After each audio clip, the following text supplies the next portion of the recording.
내 방법이 실패한 자리에서 만난 하나님. 창세기 16장 1절에서 16절 말씀.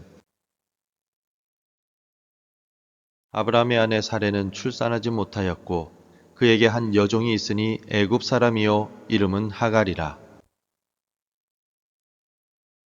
사레가 아브라함에게 이르되 여호와께서 내 출산을 허락하지 아니하셨으니 원하건대 내 여종에게 들어가라. 내가 혹 그로 말미암아 자녀를 얻을까 하노라 하매 아브라함이 사레의 말을 들으니라. 아브라함의 아내 사레가 그 여종 애굽 사람 하갈을 데려다가 그 남편 아브라함에게 첩으로 준 때는 아브라함이 가나안 땅에 거주한 지 10년 후였더라. 아브라함이 하갈과 동침하였더니 하갈이 임신함에 그가 자기의 임신함을 알고 그의 여주인을 멸시한지라. 사레가 아브라함에게 이르되 내가 받는 모욕은 당신이 받아야 옳도다. 내가 나의 여종을 당신의 품에 두었거늘 그가 자기의 임신함을 알고 나를 멸시하니 당신과 나 사이에 여호와께서 판단하시기를 원하노라. 아브라함이 사레에게 이르되 당신의 여종은 당신의 수중에 있으니 당신의 눈에 좋을 대로 그에게 행하라 하매 사레가 하갈을 학대하였더니 하갈이 사레 앞에서 도망하였더라. 여호와의 사자가 광야의 샘물 곁 곧 술길 샘 곁에서 그를 만나 이르되 사레의 여종 하갈아 내가 어디서 왔으며 어디로 가느냐. 그가 이르되 나는 내 여주인 사레를 피하여 도망하나이다. 여호와의 사자가 그에게 이르되 내 여주인에게로 돌아가서 그 수하에 복종하라. 여호와의 사자가 또 그에게 이르되 내가 내 씨를 크게 번성하여 그 수가 많아 셀 수 없게 하리라. 여호와의 사자가 또 그에게 이르되 내가 임신하였은즉 아들을 낳으리니 그 이름을 이스마엘이라 하라. 이는 여호와께서 내 고통을 들으셨음이니라. 그가 사람 중에 들나귀같이 되리니 그의 손이 모든 사람을 치겠고 모든 사람의 손이 그를 칠지며 그가 모든 형제와 대항해서 살리라 하니라. 하갈이 자기에게 이르신 여호와의 이름을 나를 살피시는 하나님이라 하였으니 이는 내가 어떻게 여기서 나를 살피시는 하나님을 배웠는고 함이라.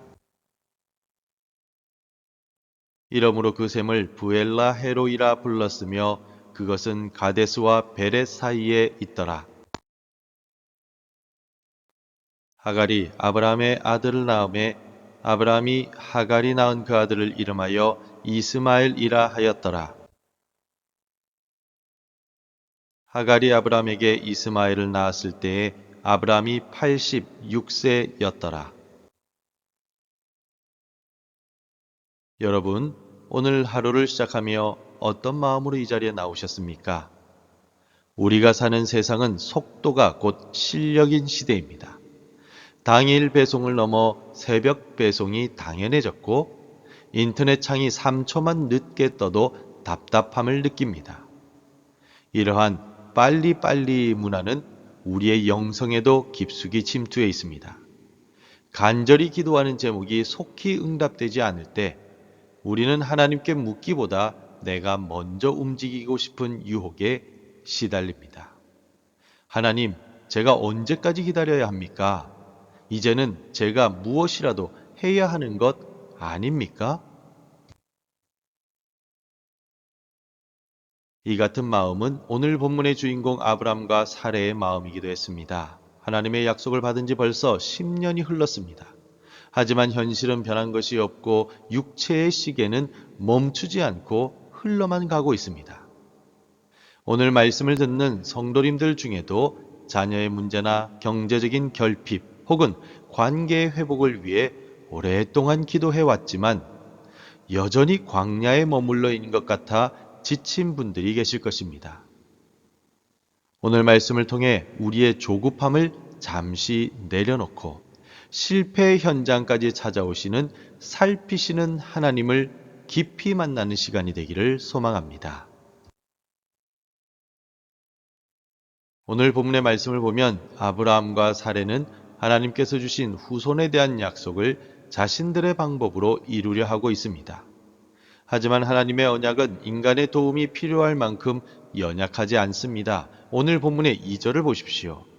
사레가 아브라함에게 이르되 여호와께서 내 출산을 허락하지 아니하셨으니 원하건대 내 여종에게 들어가라. 내가 혹 그로 말미암아 자녀를 얻을까 하노라 하매 아브라함이 사레의 말을 들으니라. 사레의 제안은 당시 가나안 관습으로는 매우 합리적이고 지혜로운 대안이었습니다. 여종을 통해서 후사를 잇는 것은 법적으로나 문화적으로 결함이 없는 방식이었습니다. 그러나 여기에는 결정적인 결핍이 있었습니다. 바로 하나님께 묻는 과정이 빠져 있었다는 것입니다.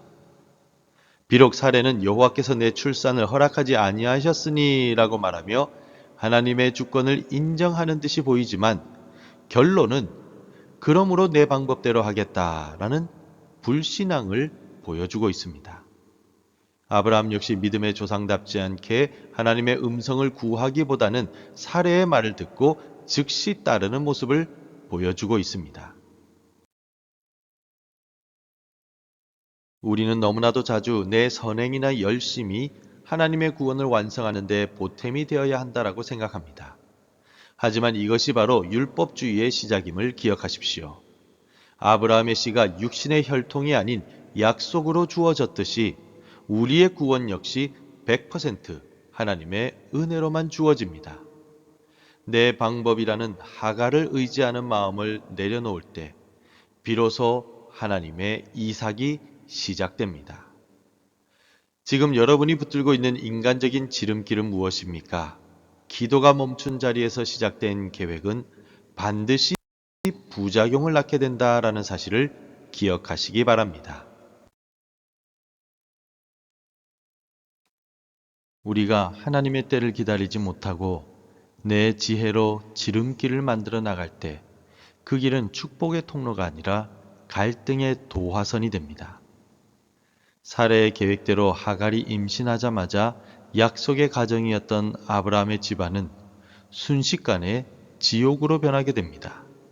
오늘 본문의 5절과 6절을 함께 읽겠습니다. 사레가 아브라함에게 이르되 내가 받는 모욕은 당신이 받아야 옳도다. 내가 나의 여종을 당신의 품에 두었거늘 그가 자기의 임신함을 알고 나를 멸시하니 당신과 나 사이에 여호와께서 판단하시기를 원하노라. 아브라함이 사레에게 이르되 당신의 여종은 당신의 수중에 있으니 당신의 눈에 좋을 대로 그에게 행하라 하매 사레가 하갈을 학대하였더니 하갈이 사레 앞에서 도망하였더라. 인간적인 방법으로 문제를 해결하려 했던 결과는 참혹했습니다. 하갈은 교만해져서 주인을 멸시했고 사레는 분노에 휩싸여 하갈을 학대했습니다. 아브라함은 가장으로서 영적인 리더십을 발휘하기는커녕 책임을 회피하며 방관하는 모습을 보여줍니다. 이것이 바로 하나님이 없는 열심히 만들어낸 비극입니다. 우리가 기도로 응답받지 않은 일을 내 고집대로 밀어붙일 때 반드시 그 대가를 치르게 됩니다. 그 과정에서 가장 가까운 가족이 상처를 입고 평안했던 공동체의 질서가 깨어지게 된다는 것입니다.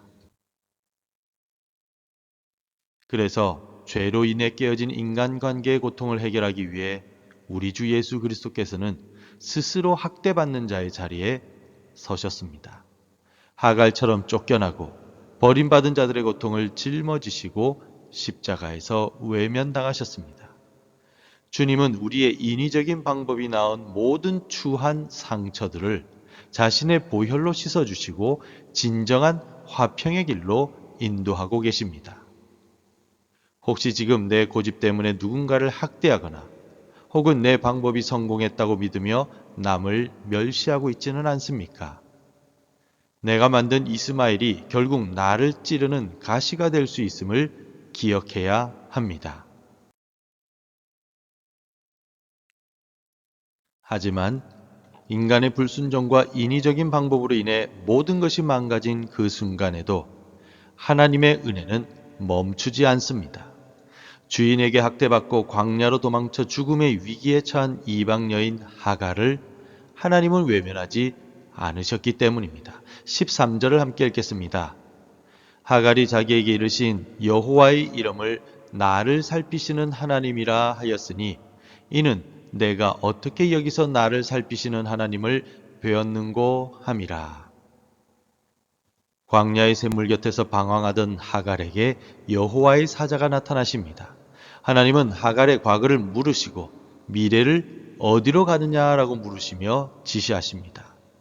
그리고 그녀의 고통을 들으셨다라는 증표로 아이의 이름을 하나님이 들으심이라는 뜻의 이스마엘이라고 짓게 하십니다.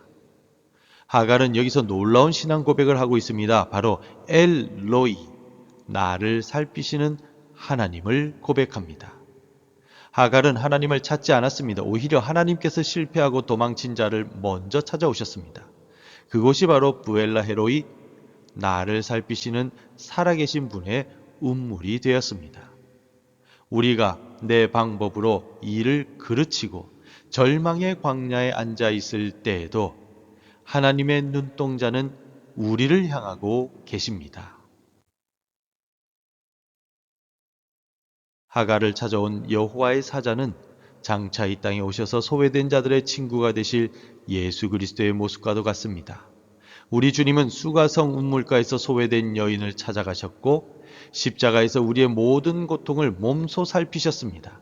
우리의 실패보다 하나님의 살피심이 더 크다는 사실을 기억하십시오.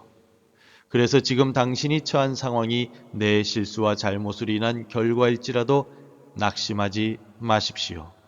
하나님은 당신의 눈물을 지금도 보고 계시며 고통의 소리를 듣고 계십니다. 하나님께 당신의 삶을 다시 맡기시기 바랍니다. 성도 여러분, 아브라함은 86세에 이스마엘을 얻었습니다. 겉으로는 대를 잇는 문제가 해결된 것처럼 보였지만 이 일로 인해 아브라함의 가정은 수백 년간 이어질 갈등의 씨앗을 품게 되었습니다. 진정한 약속의 자녀 이삭을 만나기까지 아브라함은 다시 14년을 더 기다려야 했습니다.